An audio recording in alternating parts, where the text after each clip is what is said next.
Bugün sizi ilginç biriyle tanıştıracağım. Bilenleriniz vardır belki ama özellikle son zamanlarda çok popüler oldu. Zhang Chueqin. Kendisi Çinli, akademisyen, yazar, jeopolitik stratejist olarak geçiyor.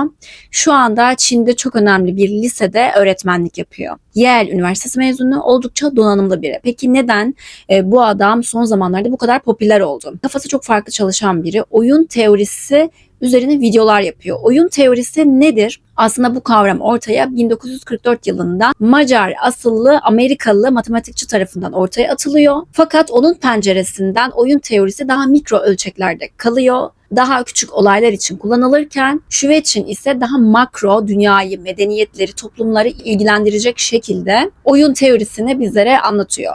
Ve videolarında sıkça şunu söylüyor: oyun teorisini anlarsanız ve bilirseniz 3 şeyi elde edersiniz diyor. Daha iyi bir insan olarak daha iyi kararlar verirsiniz, dünyayı daha iyi anlarsınız ve kendi geleceğiniz konusunda da gidişatları daha iyi görürsünüz diyor.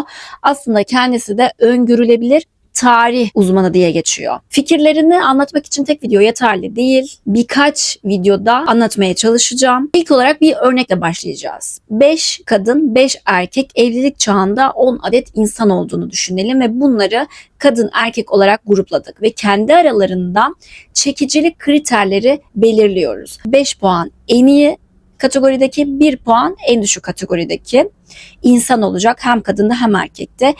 3 tane kriter belirlemiş bu insanların çekici kategorisine koyabilmemiz ve puanlayabilmemiz için. Birinci kategori genler. Gen bize kısaca neyi veriyor? Dış görünüşü verir, güzel veya yakışıklılık ve uzun ömürlü olabilme, daha sağlıklı olabilmeyi veriyor. İkinci olarak zenginlik. Üçüncü olarak ise statü. Statüyü zenginlikten daha önemli bir yere konumlandırıyor. Çünkü statüsü yüksek olan bir insan ona göre bir çevre edinir, ona göre değer ve saygınlık görür. Şöyle bir mantık var. Bu mantığa katılırsınız diye düşünüyorum. Bir erkekle bir kadın biyolojik olarak farklı oldukları için, kadın çocuk doğurduğu için kadının penceresinden baktığınız zaman çok fazla yatırım gerektiriyor. Bir anne 9 ay boyunca çocuğunu karnında büyütüyor ve hangi toplumda olursanız olun, en medeni toplumda bile annenin üzerine çok fazla sorumluluk yükleniyor. Yani çocuğun ana bakımı maddi olmasa bile manevi yükü çok büyük oranda annenin omuzlarında. Yani bir kadın kendine eş seçerken daha dikkatli oluyor. Çünkü bu kadın için daha büyük bir yatırım demek oluyor. Erkek için ise erkeğin biyolojiksel olarak çok fazla seçici davranmıyor. Daha çok cinsellik odaklı düşünüyor.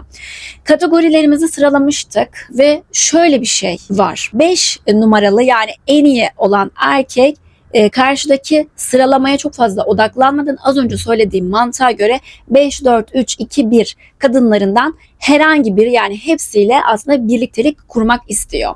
Ama iş kadın tarafına geçtiği zaman yine az önce söylediğim mantığa göre bütün kadınlar 5 numaralı ve belki de 4 numaralı erkeği tercih ediyorlar. Çocuğuna ve kendine bakabilecek 5 ve 4 numarayı daha uygun görüyor.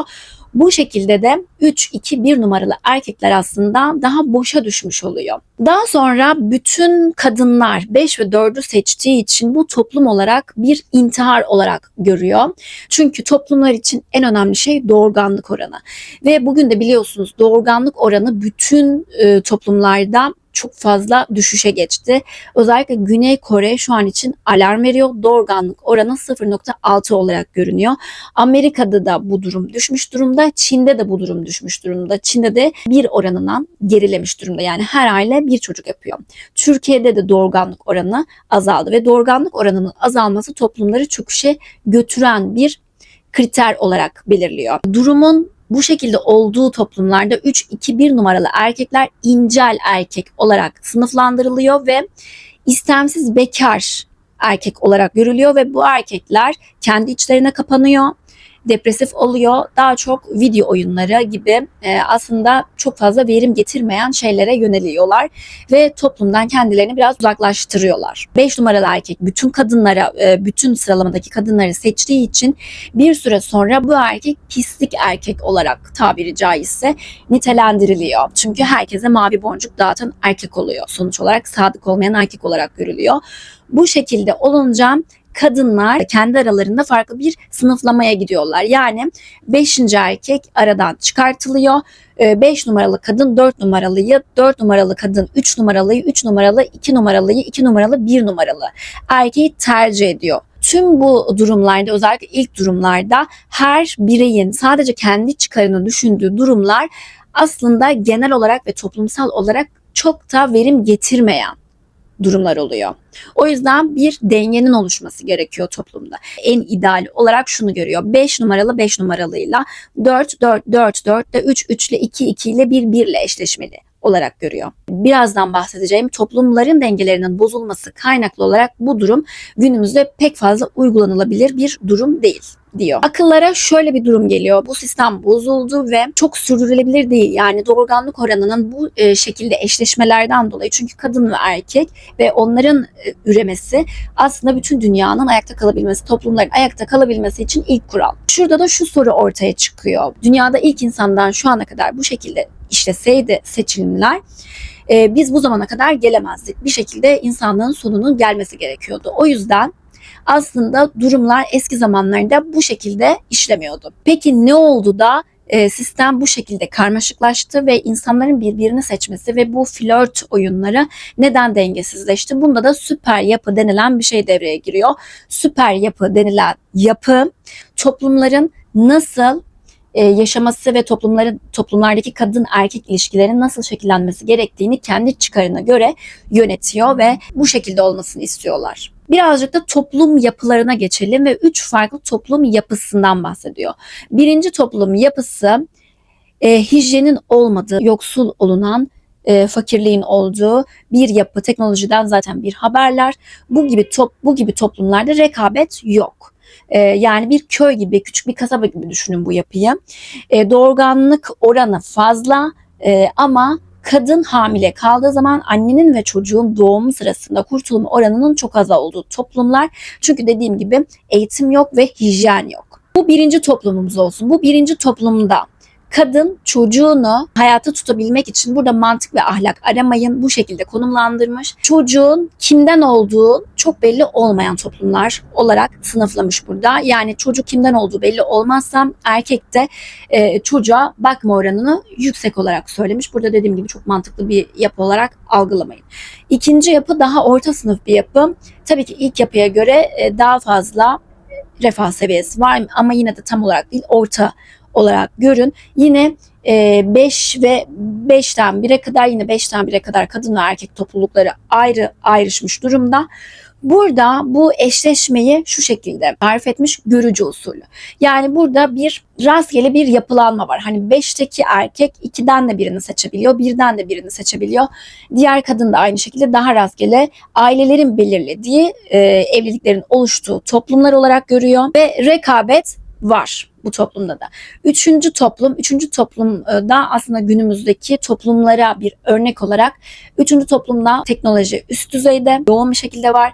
Hijyen var ve burada rekabet çok fazla. Rekabet çok fazla olduğu için insanlar statü elde etmek istiyor. Videonun başında da söylediğim şekilde statü insanların en fazla sahip olmak istedikleri şey. Burada insanlar en iyi evliliği yapmak istiyorlar. Ne demiştim size az önce? Bireysel olarak kişilerin bireysel olarak kendi verimliliklerini maksimum seviyeye çıkartmak istedikleri durumlar aslında toplum için intihar. O yüzden burada flört oyunları başlıyor. İşte flört siteleri oluyor. İnsanlar, kadın veya erkek, çok fazla düşünüyor. Çok fazla kişiyle birlikte oluyorlar, deniyorlar. Olmuyor, bir başkasına geçiyor. Burada evlilikler çok azalıyor ve bir rekabet ortamı ortaya çıkıyor. Burada doğurganlık oranı çok düşüyor. Bu üç toplum yapısından da bahsettik. Yine altını çizerek söylemek istiyorum ki toplumların çöküşünü hızlandıran şey doğurganlık oranının azalması. Eğitimli ve zengin kadınlar artık çocuk doğurmak istemiyor. Bu saydığım sebeplerden dolayı. Bu da toplumu çöküşe götüren şeylerin başında geliyor. Zhang Xueqin de Roma İmparatorluğu'nun çökmesini buna bağlıyor. Zengin, varlıklı kadınların artık çocuk doğurmak istememesi kaynaklı Roma İmparatorluğu'nun çöküşünün başlamasından bahsediyor. Ve yine imparatorluklar ve medeniyetler, tabii imparatorluklar artık kalmadı ama medeniyetler ve topluluklar diyebiliriz biz buna. Onların çöküşünü ise sınıflandırmış. Bir medeniyet doğar, büyür, olgunlaşır ve ölür. Yani bunu bir kesin kural olarak ele almış oyun teorisi içerisinde. Ve yine aynı şekilde Güney Kore örneğini verebiliriz. 0,6 doğurganlık oranıyla 50 sene içerisinde Güney Kore diye bir ülkenin olmayacağından bahsediyor. Ve yine aynı şekilde 100 yıl içerisinde çöküşe geçecek ve neredeyse artık esamesinin okunmayacağı ülkelerden bahsediyor. Ülkeler bunun önüne geçebilmek için göçmen ithal ediyor diye bahsediyor. Yani bir ülkenin şu an için çöküp çökmeyeceği ve çöküşe geçmiş olma halini anlamak için zengin ve eğitimli kadınları doğurmayı tercih edip etmediğine bakın diyor. Ve maalesef ki burada benim de hoşuma gitmeyen bir şey söylüyor. Tabii ki her dediğine katılıyor muyuz, katılmıyor muyuz soru işareti, ama fikirleri bence gerçekten değerli ve farklı bakış açısı kazandıran bir insan. Şu an dünya üzerinde öngördüğü ve parlak bir geleceği olduğunu gördüğü ülke olarak İsrail'den bahsediyor. Burada yorumlarınızı merak ediyorum. Buna katılıyor musunuz, katılmıyor musunuz bilmiyorum. Burada en önemli şey olarak şundan bahsediyor. İsrail'de doğurganlık oranının hızlıca arttı. Sanırım 2 oranında olduğundan, yani en az her ailenin en az 2 çocuk yaptığından bahsediyor ve eğitime çok önem verdiklerinden bahsediyor. Bütün dünyanın onlardan nefret etmesini onların lehine çevirmiş bu teoride. Neden? Çünkü bütün dünya onlardan nefret ediyor ve vatandaşlar kendi aralarında birbirlerine tutunuyorlar. Nedir mesela bizim ülkemizde de ne vardır? Çok fazla artık birlik beraberliği göremiyoruz. Hep bahsediyorum ya, bir nefret var insanlar arasında ve insanlar bölünmek isteniyor. Gerek din konusunda gerek siyasi konuda, hani bazı konularda evet böyle ülkemizde ülkemiz söz konusu olduğu zaman bir araya geliyoruz ama genel anlamda her konuda ayrıştırılıyoruz. İşte İsrail'de özellikle bu durumun olmadığını ve insanların hani bütün dünya bizden nefret ediyor ve biz bir arada olmalıyız diyor. Ve burada din de işin içine giriyor. Din işin içine giriyor. Çok fazla çocuk yapıyorlar ve çok fazla eğitime önem veriyorlar. Eğitime ve teknolojiye önem verdikleri için, bir arada olma halinde kaldıkları için ilerleyen zamanlarda çok önemli ülkelerden biri olacağını söylüyor. Derslerini yayınlıyor bu adam. Derslerinde bir tablo ortaya getirmişti. Şimdi bu tabloda doğurganlık oranı ve refah seviyesi olarak Suudi Arabistan'da dikkat çekiyor. Suudi Arabistan konusunu bir istisna olarak yorumluyor ve şöyle diyor: evet, kişi başına düşen gelir yüksek gerçekten de ve doğurganlık oranı da yüksek. Fakat Suudi Arabistan'ın bir geleceğinin, yani parlak ülke olarak görmüyor. Bunun sebebi olarak eğitimsizlik ve teknolojiye çok fazla önem vermeme halinden ve sadece bu zenginliklerini sadece petrol odaklı olmasından bahsediyor. Sizler neler düşünüyorsunuz? Gerçekten ilginç bir adam ve bir sonraki video Şüveyç'in eğitim, günümüzdeki okul sistemleri hakkında olabilir. Bu video sizin için verimli oldu mu? Yorumlarınızı, desteklerinizi bekliyorum. Bir sonraki videoda görüşmek üzere.